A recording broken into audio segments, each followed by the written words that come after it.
네, 설법 받들겠습니다. 균산 최정품 교감 교님 모십니다. 반갑습니다. 더위에 잘 지내셨어요?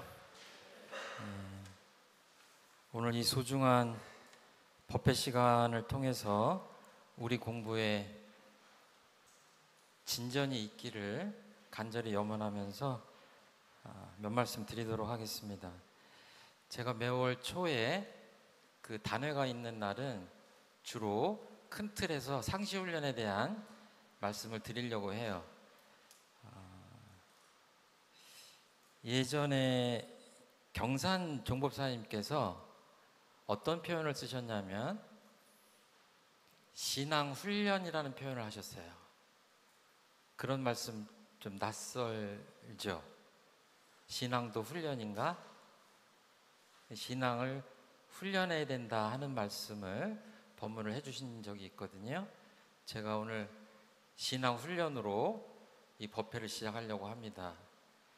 대개 감사생활이 우리 신앙의 아주 그 핵심이라고 할 수가 있는데, 하루에 몇 번이나 감사합니다라는 그 말씀을 하시는지 한번 돌아보시면서 이제 제가 뭔가를 부탁드릴 테니까 그 부탁을 좀 들어주시면 됩니다. 감사일기는 예를 들어서 오늘 비가 와서 목말랐던 작물들이 자랄 수 있어서 있게 해주셔서 감사합니다. 되게 그렇게 쓰거든요. 근데 제가 오늘은 뒤에 설명을 빼겠습니다. 그래서 제가 오늘 비가 왔습니다. 그러면 여러분들은 감사합니다. 이렇게 하시면 돼요. 그 이유는 굉장히 많습니다. 그러니까 마음속으로 하시고 뭐뭐 했습니다. 그러면 여러분들은 기독교인들이 할렐루야 아멘 하듯이 감사합니다 하시면 됩니다. 연습 한번 해보겠습니다. 오늘 비가 왔습니다. 예. 아침에 눈을 떴습니다. 물을 마셨습니다. 법신불 사은전에 심고를 올립니다. 밥을 먹습니다. 길을 걷습니다. 숨을 쉽니다.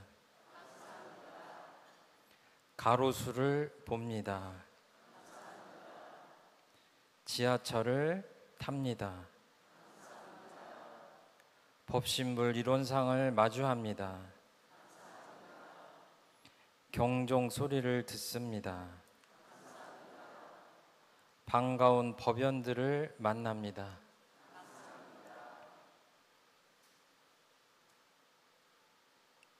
그냥 30분 동안 한번 계속 해볼까요?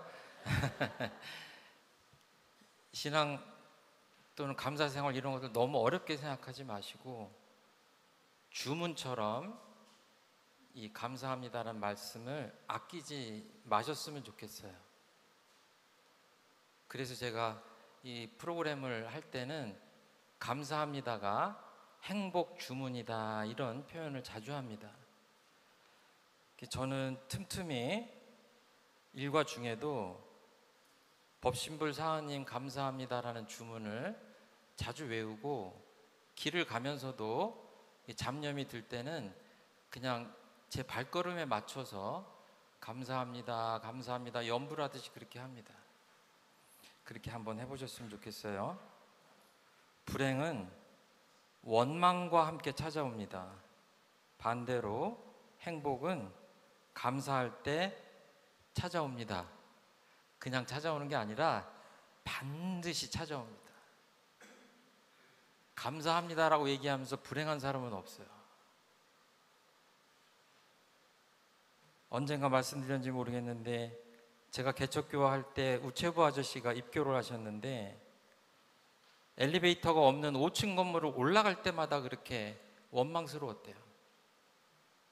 다리가 아프고 일은 바쁜데 엘리베이터는 없고 원망에 가득 차서 다니다가 교당을 다닌 지 얼마 안 돼가지고 은혜의 소식을 배운 다음에 내가 5층으로 올라가니까 다리가 튼튼해서 좋구나 그러면서 감사합니다, 감사합니다 올라갔더니 다리도 안 아프더래요. 이 작은 마음가짐의 차이가 우리 삶에 아주 근본적인 변화를 가져오는 게 아닌가 이렇게 생각합니다. 은혜 입은 내역을 깊이 느끼고 알아서라는 표현이 4대 강령 지음보온에 나옵니다. 제가 자주 드리는 말씀이지만 은혜는 의무적으로 갚으려고 하기 전에 깊이 느껴야 됩니다. 깊이 느끼면 그 다음에 보온은 자연스럽게 따라 나옵니다. 자녀가 부모님의 은혜를 느끼지 않고 학교에서 이렇게 배운 대로 부모님한테 효도할 안 돼요. 깊이 느끼면 효도가 절로 되는 것과 같다.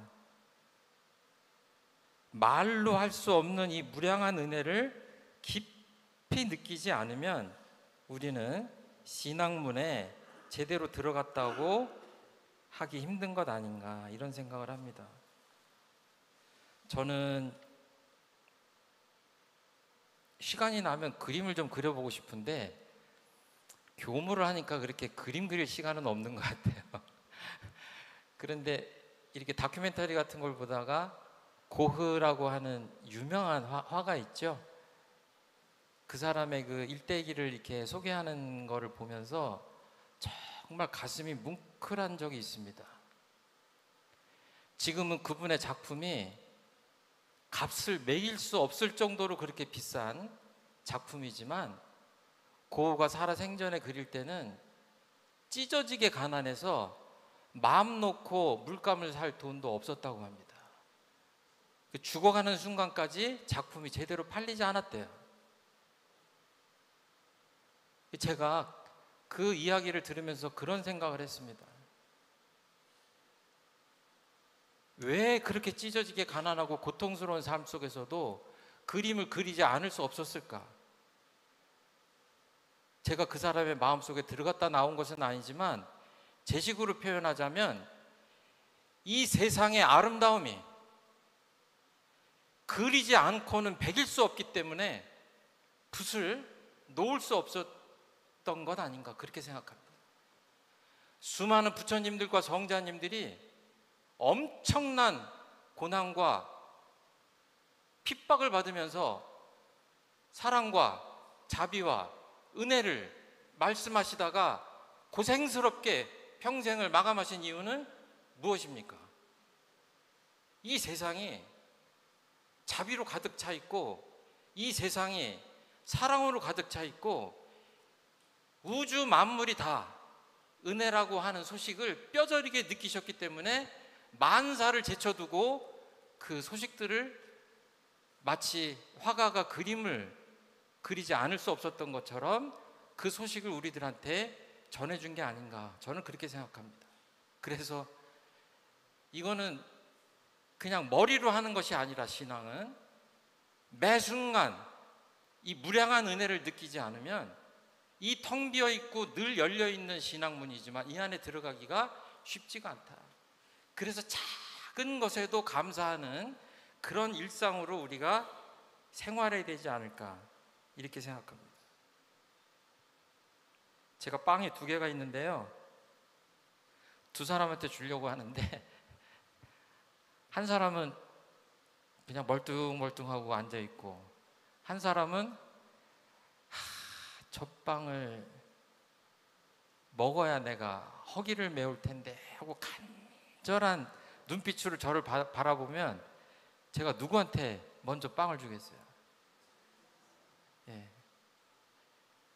간절해야 됩니다. 법신불 사하님께서 이 우주 만물에 공평하게 은혜를 주시지만 그 가운데서도 허기지고 간절하고 그런 사람한테 더 마음을 주시지 않을까 그런 생각을 합니다. 틈만 나면 뭘 하신다? 행복 주문을 외우신다. 그냥 늘 감사합니다, 감사합니다를 외우셨으면 좋겠어요. 그리고 한번 곱씹어 보세요. 신앙은 신앙이고 수행은 수행이다 이렇게 생각하지 않습니까? 제가 공부를 하다 보니까 그렇지 않은 것 같아요. 수행을 해야 복을 온전히 받는다. 이 말씀에 대해서 어떻게 생각하십니까? 그럴 것 같아요? 그럴 것 같으셔야 돼요. 신앙은 신앙이고 수행은 수행이다.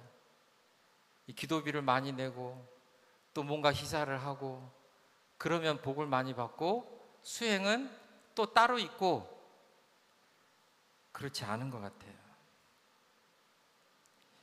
진리와 하나 돼서 진리에 따라 살아가는 그 수행을 하지 않으면 정말 큰 복은 받기 힘들다, 그렇게 생각을 합니다.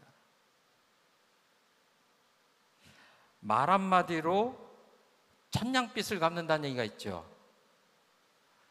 천냥빚이 요즘 화폐 단위로 하면 얼마가 될지는 모르겠어요. 이 오래된 속담이라 100억인지 10억인지 1억인지 모르지만 엄청나게 많은 빚을 한마디 말로 갚는다고 하거든요. 말을 얼마나 잘했으면 천냥빚을 갚아주겠어요. 안 갚아도 된다. 복 받은 거죠? 덩쿨째 그냥 복이 뚝 떨어진 거죠? 말 한마디로. 그럼 말 한마디를 잘하는 거는 뭡니까? 제가 보기엔 그게 수행이에요. 반대로 하면 말 한마디를 마음에 안 들게 하면 어때요? 이자를 꼭 받아서 받겠다고 할지도 몰라요. 천냥빚은커녕 이자까지 복리로 쳐서 받아낼지 몰라요. 그러니까 뭐예요? 그냥 초등학생도 알게 제가 말씀드리는데, 말을 잘하는 것은 수행이에요. 그 수행에는 반드시 복이 따라온다, 저는 그렇게 생각합니다. 오늘 단회하시면은 이 귀찮게 최종품 교모가 여기다가 뭐 한 장 주고 뭐 유무념은 어때요? 뭐 심고는 하셨어요? 안 하셨어요? 연불자서는 얼마나 하셨어요? 한 4가지를 이렇게 써서 내게 하시잖아요. 요즘 열심히 써서 내시는데, 제가 그 종이에다가 연애 편지 쓰듯이 밤늦게 답을 다느라고 제가 잠을 제대로 못 잤습니다. 나중에 읽어보세요. 그 4가지에 대해서 간단하게 말씀드리겠습니다. 왜냐하면 그것이 아주 상시 훈련의 핵심적인 내용이다. 상시 훈련을 어렵게 생각하지 말고 저희가 그렇게 점검하는 것이 그냥 몸에 배셔야 된다 하는 말씀을 드립니다. 조속심고는요, 집안의 가장 어른께 인사하는 것 같아요. 다녀오겠습니다. 학교 다녀오겠습니다. 직장 다녀오겠습니다. 학교 잘 다녀왔습니다. 직장 잘 다녀왔습니다. 다치지 않고 잘 돌아왔습니다 라고 인사하는 거랑 똑같다고 생각하시면 돼요. 우리 집에서 가장 어른 되시는 법신불 일원상 앞에 그냥 잠깐 인사하신다, 이렇게 생각하시면 좋을 것 같아요. 제가 이번 달부터는 다 1분선 하시기 때문에 100% 연불좌선에 동그라미 치셔야 된다고 했습니다. 조속신고도요, 예전 보고 우리 스승님들 그 법문을 보면요 조금 부담스러워요. 창문도 열어야 되고 양치도 해야 되고 막 이러거든요. 근데 그러지 마시고 나중에 잘한다 생각하시고, 혹시 안 하고 계신 분이 있으면 어때요? 그냥 눈 뜨자마자 이 세상에서 첫 번째 할 것이 이 위대한 진리 앞에, 법신불 사하님 앞에 인사부터 고한다. 심고라는 것은 마음으로 고하는 거예요. 얼마나 편해요. 길게 하지 마세요. 그냥 할 말씀 없으시면 감사합니다 그러세요. 우리 교도님들이 저한테 오래간만에 만나서 인사하는데 바쁘셔가지고 스쳐 지나가면서 교무님 반갑습니다 하고 손 들고 가면 그 잘못된 거예요? 잘못된 거 아니잖아요. 그 짧은 시간 안에도 마음은 다 이심전심으로 통합니다. 그냥 짧게라도 하신다. 자, 경전 공부는 정말 중요합니다. 소태산 대종사님의 음성을 듣는다 이렇게 생각하고 교전을 읽으세요. 책을 읽는다 그러지 마시고 소태산 대종사님이 유언처럼 남겨놓으신 그 말씀을 소태산 대종사님 음성으로 듣는다 이런 생각으로 한 장씩이라도 읽으세요. 날을 정해서 몇 시간씩 읽지 마시고 매일 한 장씩 읽는다 이런 꾸준한 정성스러운 마음으로 읽으시면 그렇게 대종사님이 공부의 방향로와 인생의 방향로를 법문을 통해서 알려주시는데 그 법문을 매일 내가 받들면서 어떻게 방황하는 삶을 살겠습니까? 삶의 변화를 꾀하면서 이 교전이나 이런 것들을 읽는 것을 소홀히 하는 분들이 의외로 많아요. 그거는 이정표 없는 삶을 길을 가는 것과 마찬가지다. 꼭 하루 일과 중에 한 페이지라도 읽는다. 의미를 몰라도 읽는다. 그렇게 해주셨으면 좋겠어요. 그리고 연불좌선은 저번 시간에 했습니다. 1분선 잘하고 계시죠? 예, 원래 1분 좌선은 아니고 1분 선인데 1분이라도 하면 되는 겁니다. 예, 그 기도실을 따로 마련할 수 없으니까 옆에다가 방석 하나라도 거실에다 놓고 거기 가서 잠깐 앉아 있는다. 심고 올리고 그렇게 하시고 점을 찍는 겁니다. 점을 몇 개씩 찍어요? 하나씩 찍는 겁니다. 점을 하나, 또 하나 이렇게 찍는 겁니다. 진리를, 말씀이 없는 진리를 소태산 부처님께서 깨달으셔서 글로, 말씀으로 전해주신 것이 경전이라면 이 연불좌선 시간은 뭐예요? 그 말씀 없는 자리를 그냥 말 없이 들어가서 깨치는 시간입니다. 그러니까 여러 가지 설명을 약하고 아주 중요한 말씀을 드리자면 말씀을 하시지 말아야 돼요. 고백하건대 최종품 교무도 좌선을 웬만큼 한다고 할 수 있는데 앉으면은 왜 그렇게 말이 많아요? 누구 말이 많아요? 제 말이 많아요. 소태산 대종사님이 제가 눈앞에 계신데 최종품 교무님이 소태산 대종사님을 뵙고 내 말만 1시간 동안 해. 소태산 대종사님이 뭐라고 하겠어요? 쟤는 내가 말 좀 하려고 그랬더니 지 말만 1시간을 하네. 우주에 가득 찬 진리가 그 뭔가 무언의 가르침을 주려고 해도 마음속에서 끊임없이 분별 망상을 언어로 표현하고 있어요. 그 자리를 끊는 겁니다. 그러니까 정말 좌선을 잘하는 사람은 어떻게 해요? 기운을 단전에 툭 부린다고 하죠. 툭 하고 부리면 어떻게 돼요? 여기서 분별 망상이 후라시나 전등을 이렇게 오프하면 툭 하고 어두워지듯이 툭 하고 침묵의 세계로 들어가야 돼요. 그 고장난 형광등처럼 계속 말이 왔다 갔다 하고 이 말을 내가 어떻게 처리해야 되는지를 연구하고 꼬리에 꼬리를 물고 그러면 뭐예요? 툭 하고 끊어지는 게 아니에요. 열반에 들어갈 수 없어요. 그거를 늘 연습하는 겁니다. 그래서 뭐예요? 말이 천지님도 침묵하시기 때문에 그 침묵의 의미를 알려면 나부터 침묵을 해야 돼요. 근데 정말 쉽지가 않습니다. 조금씩이라도 공을 들이면 그 자리에 가실 수 있지 않을까 이렇게 생각합니다. 그리고 우리가 체크하는 것 중에 하나가 뭐냐면 유무념 대조예요. 그냥 이거 너무 이제 다음에 계속해서 다른 말씀들을 더 설명드리기로 하고 오늘은 그냥 간단히 말씀드리자면, 저 바다에 나가가지고 낚싯배가 고기를 잡으러 나갔는데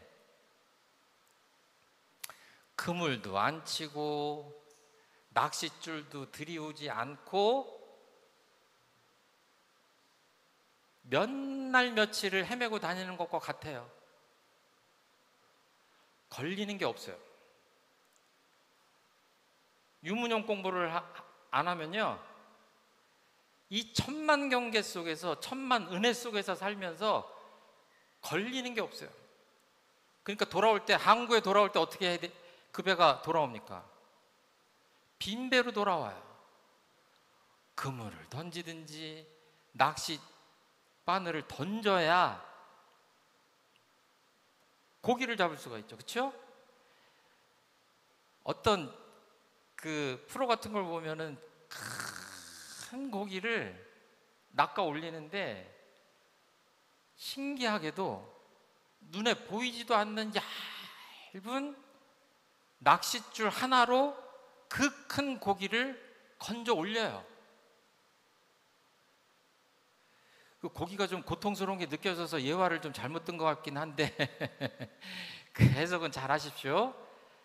삶 속에서 보이지도 않는 최정품 교무가 이러고 살면, 우리 회장님 제 유무념이 뭔지 아세요? 모르시죠? 제가 말씀 안 드렸으니까. 저는 제 나름의 낚싯줄이 있어요. 이 하루를 허투루 보내지 않고 내 일생을 허투루 마감하지 않기 위해서 그 시절마다 공부 단계마다 유무념을 달리해서 저 나름대로 낚싯줄을 열심히 들이우고 여태까지 살아왔습니다. 이것은 누구한테 보이려고 하는 것이 아니라 내가 정말 어떤 고기를 잡고 싶다고 한다면 그 고기가 물만한 낚시줄을 들이우고 그 고기가 물만한 미끼를 같이 던져야 내가 구하는 바를 구할 수 있다, 이렇게 생각하시면 될 것 같아요. 이 소중한 삶에서 이 빈배로 그 항구에 돌아올 수는 없죠.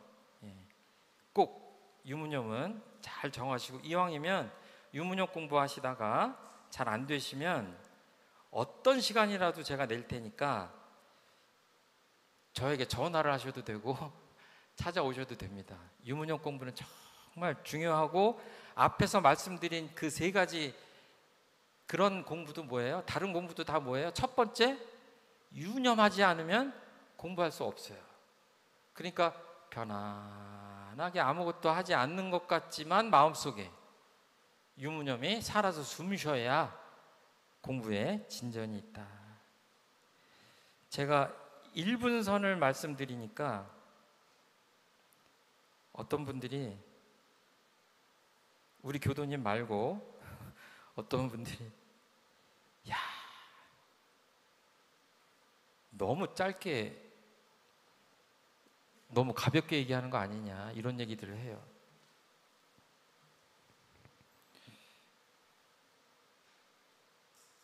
저는 그렇게 생각하지 않습니다.